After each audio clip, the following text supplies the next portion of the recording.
जय श्री कृष्णा, जय श्रीमन नारायण। आज की इस वीडियो में आप सबका स्वागत है। आज हम बात करेंगे भगवान सूर्य की अरिष्ट शांति के विषय में। एक हमने पीछे भी एक वीडियो बनाई थी भगवान सूर्य की अरिष्ट शांति के लिए। जब जब सूर्य जन्म कुंडली में नीचस्थ, पापक क्षेत्री, राहु, केतु, शनि आदि अशुभ और क्रूर ग्रहों से युक्त हो, तब तक जीवन में संतान संबंधी, पिता के स्वास्थ्य संबंधी और सरकारी कामकाजों संबंधी कार्यों में विलंब और परेशानियों की प्राप्ति होती है। इसके अलावा योग्यता होने के पश्चात भी जीवन में सफलता ना मिलना, यह सूर्य का विशेष एक जो है हानिकारक योग होता है। तो इन सब की शांति के लिए मैंने पिछले वीडियो में बात की थी कि 5 प्रकार से इसका उपाय किया जा सकता है। पहला, भगवान सूर्य के लिए रविवार का व्रत रख करके। दूसरा, भगवान सूर्य का जप स्वयं करके या किसी श्रेष्ठ ब्राह्मण से करा करके। तीसरा, सूर्य के संबंधी रत्न जैसे कि माणिक्य को धारण करके। चौथा, सूर्य का यंत्र धारण करके। और पांचवा, भगवान सूर्य की संबंधी औषधियों को जल में डाल करके उनके स्नान करने से सूर्य की अरिष्टों की शांति होती है और हमें सुख और शांति, सौभाग्य की प्राप्ति होती है। लेकिन इन उपायों को जो व्यक्ति नहीं कर सकता है और सरल उपाय करना चाहता है, उसके लिए आज की वीडियो में मैं आपसे बात करूंगा। इस वीडियो के अंत तक बने रहें, इसे लाइक करें, सब्सक्राइब करें चैनल को, ताकि आगे आने वाली जो वीडियोज आएंगी सभी ग्रहों के शांति के उपाय आएंगे। इसके अलावा मांगलिक दोष कैसे बनता है, कैसे उसको दूर किया जा सकता है, उसका निवारण कैसे हो। इसके अलावा जो विशेष काल सर्प दोष है, जिसके कारण बालक की कुंडली में जब काल सर्प दोष बन जाता है तो शिक्षा, स्वास्थ्य, कैरियर में उसे भारी परेशानियों का सामना करना पड़ता है। उनका निवारण कैसे हो, आसान तरीके आप तक पहुंचेंगे वीडियो के माध्यम से। तो ये वीडियोज आपसे ना छूटें, आप ज़्यादा से ज़्यादा सुन सके और लाभ उठा सके, तो चैनल को सब्सक्राइब कर दें, लाइक करें, शेयर करें ज़्यादा से ज़्यादा। बिना ज़्यादा समय लिए मैं आपसे सूर्य संबंधी जो आगे के उपाय हैं उनके बारे में बात करता हूँ। तो सबसे पहला जो उपाय है, जो बहुत ही कारगर है और जो करना चाहिए, संक्रांति हर महीने आती है, तो एक वर्ष में 12 संक्रांति आती है। जब सूर्य अपनी राशि परिवर्तन करता है और अगली राशि पे जाता है, उसे संक्रांति कहा जाता है।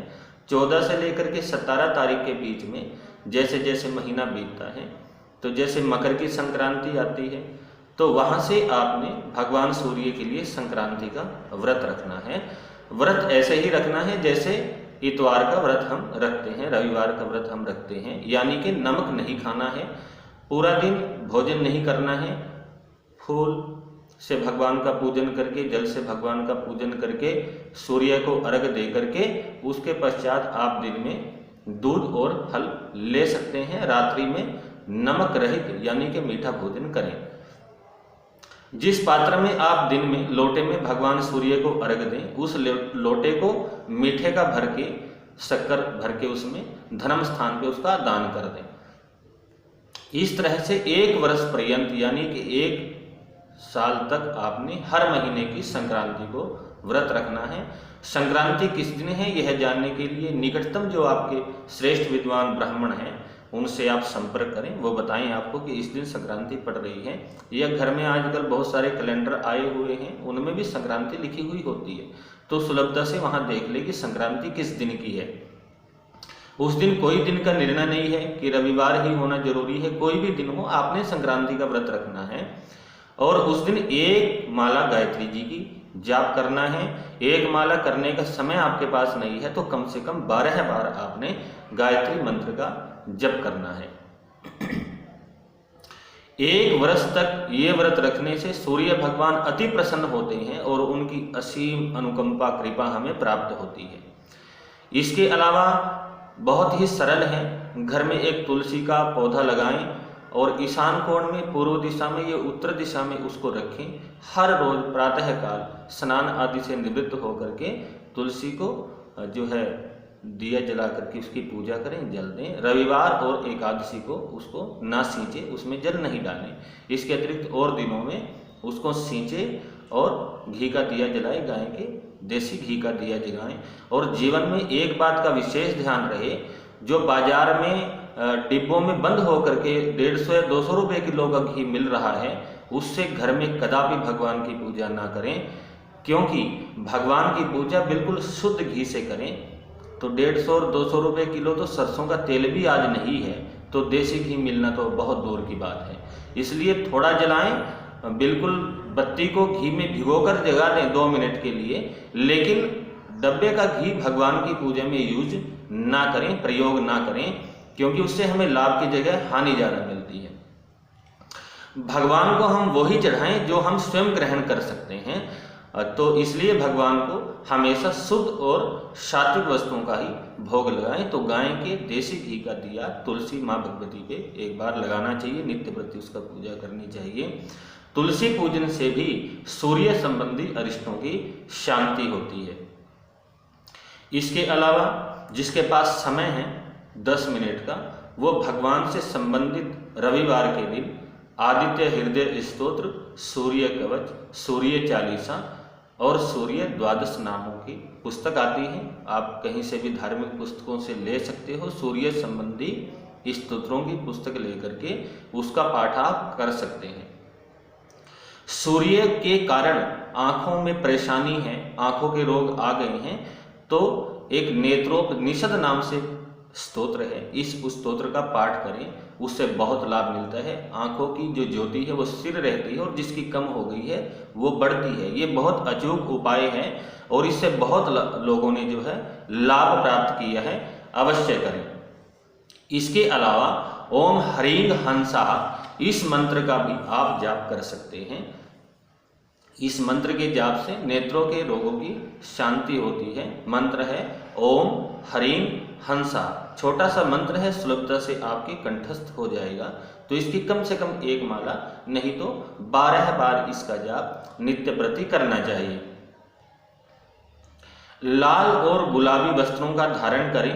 काले और नीले वस्त्रों को रविवार के दिन कदापि धारण ना करें, क्योंकि लाल और नीले रंगों के वस्त्र रविवार को धारण करने से कुंडली में सूर्य शुभ स्थिति में भी हो तो भी वो अशुभ स्थिति में चला जाता है। इसलिए कोशिश रहे कि लाल और नीले वस्त्रों को धारण करें। धारण नहीं कर सकते हैं तो नीले या लाल रंग का, गुलाबी और लाल रंग का एक रुमाल हम अपने पास रखें।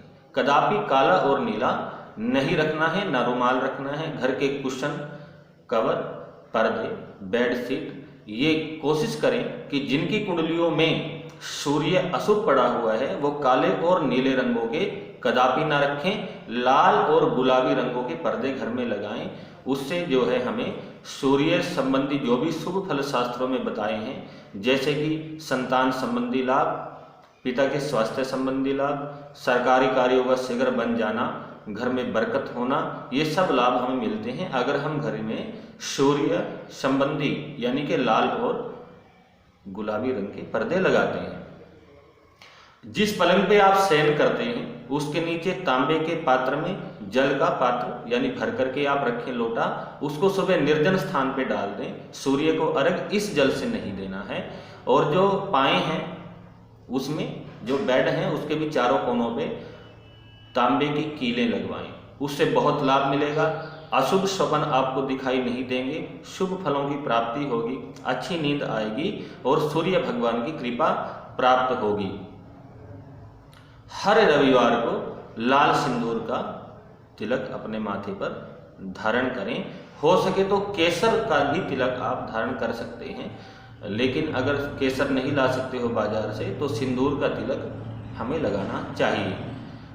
सूर्य की अरिष्ट के कारण अगर घर में कलह कलेश है, पति पत्नी में अनबन है, तो उसके लिए रात को सोने से पहले घर में अगर चूल्हा जलता है तो चूल्हे पे, नहीं तो फिर गैस के जो चूल्हे हैं उन पे दूध का छींटा लगाएं। इससे बहुत लाभ मिलता है और ये रविवार को ही नहीं, ये हर रोज आप कर सकते हैं।